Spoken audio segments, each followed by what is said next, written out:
Welcome to the Hawley Area Community Show. I'm your host, Lisa, and with me today I have Nate Haugen.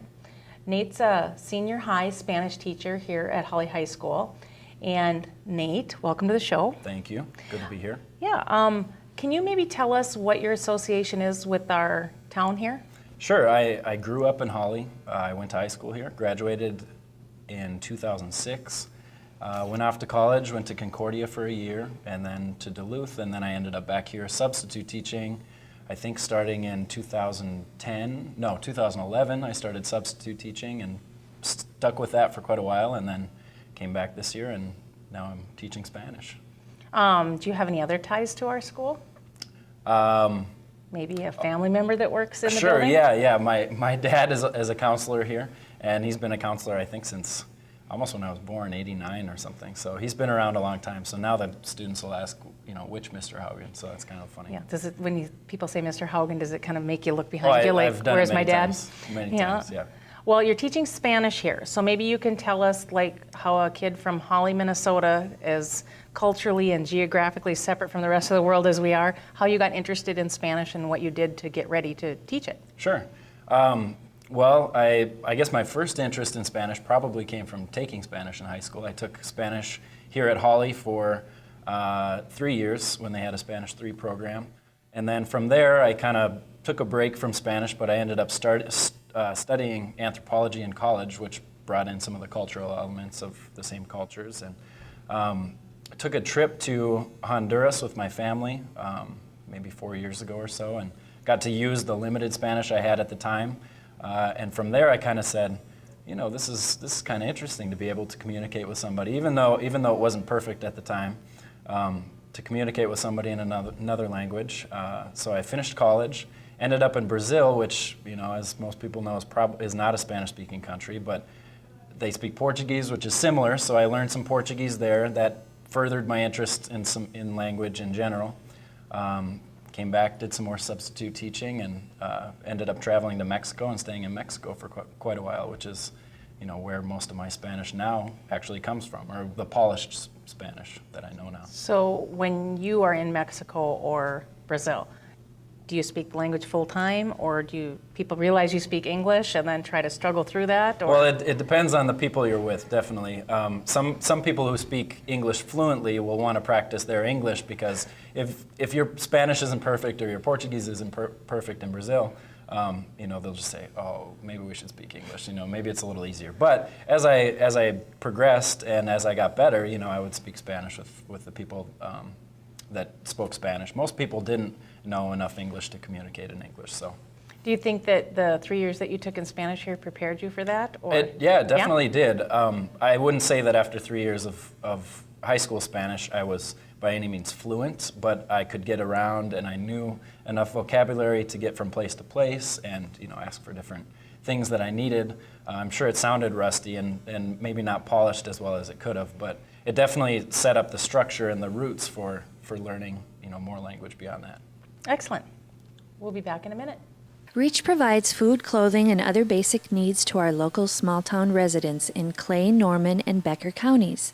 Its location in Hawley, Minnesota, allows rural people to obtain services in a convenient way.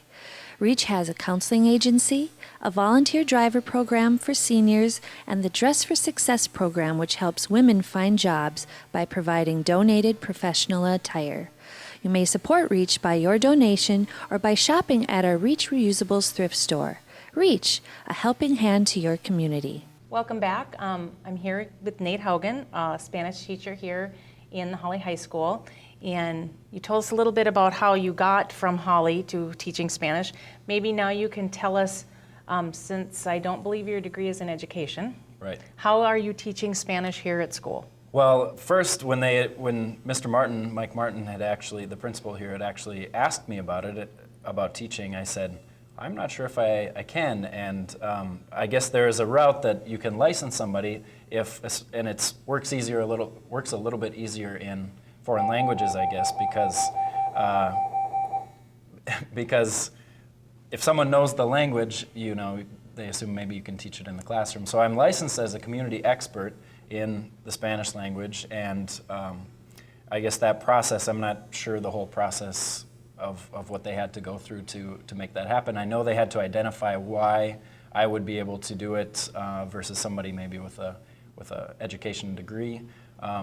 But my degree is in anthropology, which covers some of the cultural aspects and language as well. But I don't have the education degree and the background, although I had been subbing here and I knew a lot of the students when I came in already. Do you find the classroom, just let's talk about your Spanish classroom, the kids in the classroom different now than when you took it? Oh, so long ago, 7 years ago? I think there are some differences, and it's hard to say whether it's just my perception as a high school student that I remember, or if I was in a certain group of students here or there, I don't know. But the perception that maybe I have is that when I was in high school, and I'm sure some people who might have taught me might disagree, but I felt like we could solve problems a little bit easier with less guidance. You could get an assignment thrown at you with a little bit of guidance and throw some of your own creativity and some of your own critical thinking into it. And I feel that a lot of the students now, and not everybody, but a lot of people want more guidance and want to have very clear instructions set forward as to how to do it, and don't want to have to think as much about the creative aspect they have to put into it to make it their own.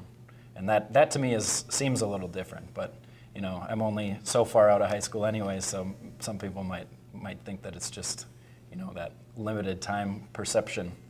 Do you have any general objectives for your time here? Yeah, well, coming in, I really want them to leave the classroom knowing how to speak Spanish as well as write it. The second semester, I'm trying to gear it toward more conversational Spanish, travel Spanish, things that they might use if they were to travel somewhere, just basic things. Being able to get from an airport to a hotel, for example, if you're taking a trip with your family and no one else knows Spanish. Because I think that's the majority of where these students will actually end up using it, where I used it as well. Most of them probably won't end up writing academic documents for the Spanish embassy or something. And so for that reason, I hope that they can walk out using at least basic Spanish to get by in another place where somebody doesn't speak English. Excellent. Well, I appreciate your time, and maybe you could sign off for us in Spanish. Oh, okay. Pues adiós y muchas gracias y hasta luego.